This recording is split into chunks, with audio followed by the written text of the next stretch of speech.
I am Samantha, and I served as a forest ranger at the Grand Canyon National Park for nearly 9 years. 9 long, grueling years filled with beauty, solitude, and moments of raw terror that still visit me in dreams. I don't talk about the horrifying things I witnessed. Most people wouldn't believe them anyway. But there's one incident, one night, that's never left me. It changed everything I believed about the forest and about the world we live in. At the time, I was still fairly new to the job, a junior ranger eager to prove myself. That day, a report came in through dispatch. Screams had been heard in the eastern sector near Echo Ridge.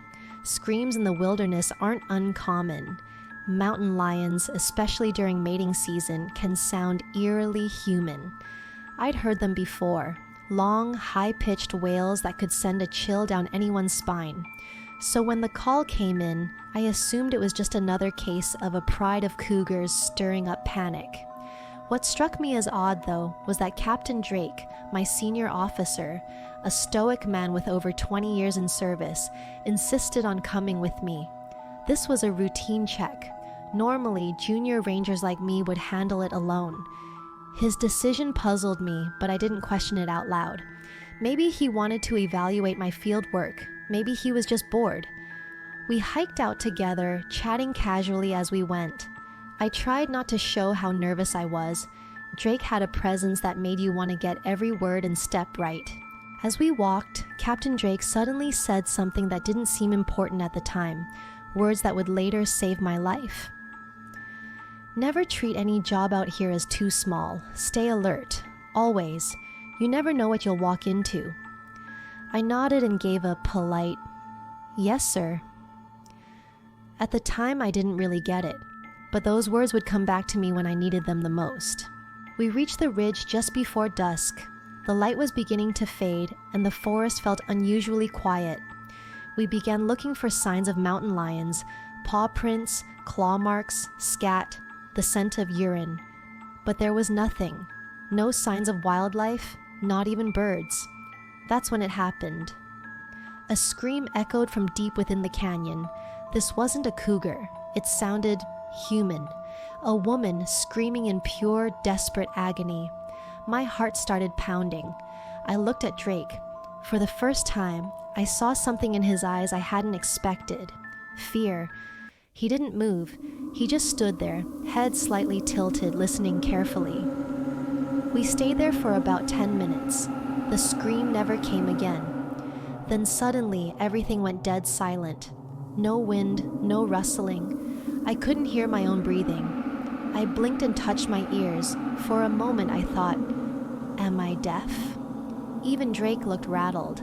His jaw tightened. His fingers rested on the handle of his knife, not to draw it, but as if for comfort. And then we felt it. A low vibration passed through the ground. It was faint at first, like a distant drum beat. Then it grew stronger, closer. I felt it in my chest. I turned, and there it was, 30 feet away, just emerging from the brush. A thing. Not an animal, not a man, something in between. It stood, no, crawled, on limbs that bent wrong. Misshapen legs, elongated arms. Its body was lanky, covered in mottled, sagging skin. Its face, if it had one, was just a long hollow where a mouth should have been. And it was tall, at least 11 feet, maybe more. It was crawling straight toward us. I wanted to scream. I wanted to bolt. Every part of me said run, but I couldn't move.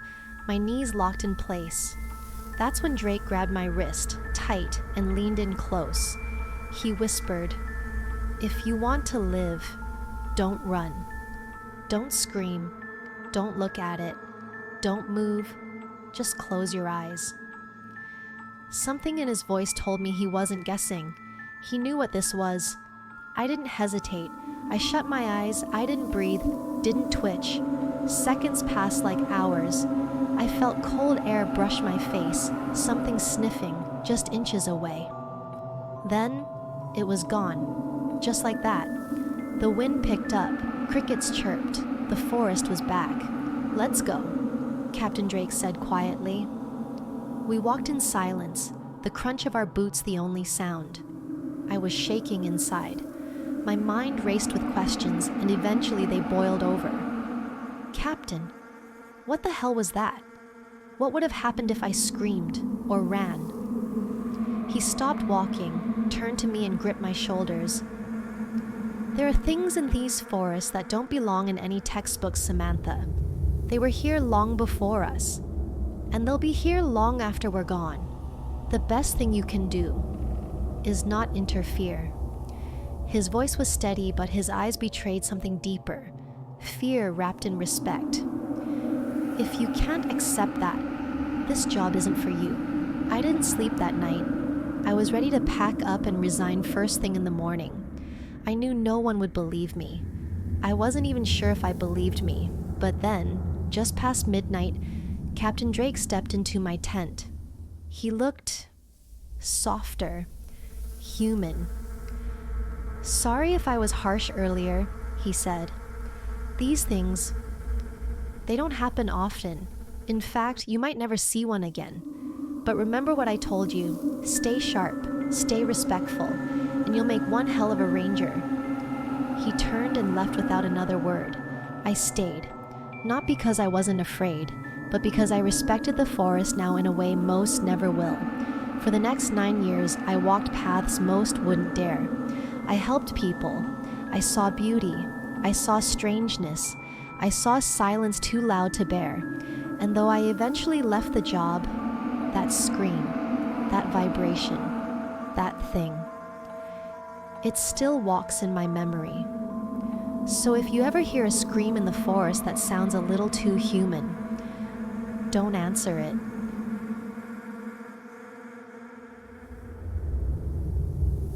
Hello there, my name is Chris and I've been a forest ranger for 16 years. I've seen bears tear through tents, mountain lions stalk hikers, and once even found a cabin flattened by a landslide.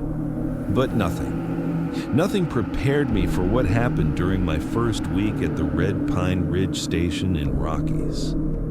The station had been closed for nearly 29 years. No one had manned it since the early 90s, and the logs were vague about why. Some said budget cuts, others blamed unstable terrain. But the few older rangers still around, they just got quiet when I brought it up. Eyes dropped, conversations changed. Still, I volunteered to go. I liked remote posts, the solitude, the silence. The terrain there was rough, rocky, and largely untouched, so when I was assigned there, I saw it as a challenge, maybe even an adventure. The first few days were uneventful, except for this persistent sense of unease. The silence wasn't normal forest silence. It was thick, oppressive, like the woods were watching me. The wind seemed to whisper things at night, and sometimes I'd catch movement in my peripheral vision. But when I looked, nothing. Still, I brushed it off. New posting jitters, I figured. 4 days in, I got a call from dispatch. "Chris, we've lost signal with 3 hikers, last pinged near the northern ridgeline, close to Sector 12. My stomach dropped. Sector 12 was a prohibited zone, heavily marked and off-limits for nearly 3 decades due to a long string of unexplained deaths and disappearances. Locals called it Dead Man's Hollow. Stories ranged from cougars to cults to curses. Most rangers just stayed the hell away from it. I radioed in and hiked out anyway. 3 hours in, I found them, or what was left.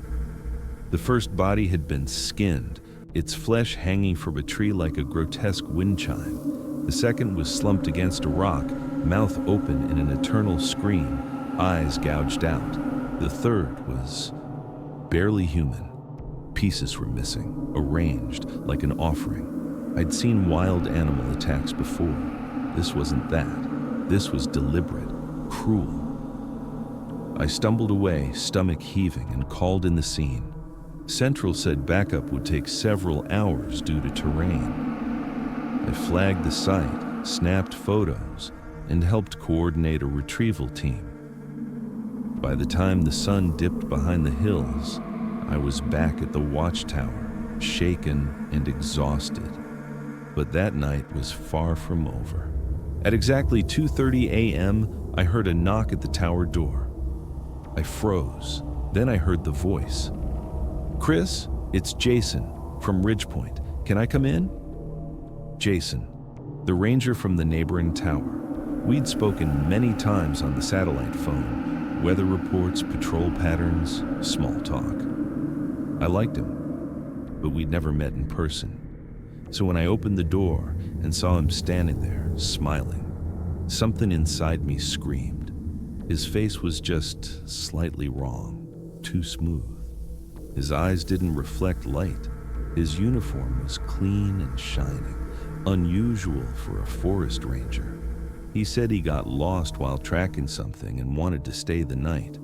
Against my instincts, I let him in. We sat in the dim glow of the station's lamp. I offered him coffee, and we started chatting about the storm system moving in, the missing hikers, wildlife patrols. Trying to break the growing tension I felt, I asked, "So, how's your wife doing, and the kids?" He paused only briefly before answering, "Oh, they're great. Kids just started school again." My blood ran cold. Jason had no wife, no kids. He told me that himself a few days ago on the phone. He lived alone and never married. Whoever, or whatever, was sitting across from me was not Jason. I forced a smile. "Glad to hear," I said calmly, though my hands were trembling just out of view. I needed a way out, fast. I excused myself, saying I had to check the external weather sensor. I slipped out, locked the station door from the outside, and ran to the satellite phone cabin. I radioed for emergency backup, barely keeping my voice steady. An hour later, 2 trucks from the Forest Service arrived, armed, alert, and ready for anything. We unlocked the station. The room was empty. No sign of Jason, no footsteps, no scent, no warmth in the chair where he sat. It was like he had never been there at all, just the faint scent of decay and something metallic. That's when one of the responders found it. The message. Scrawled across the inside wall in thick, still wet blood were the words, "This is my territory, leave." And underneath, in smaller writing, as if carved with a fingernail, his name was written, Timothy. We contacted the headquarters.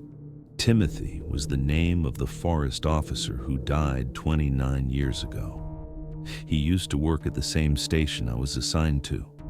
He died under suspicious circumstances.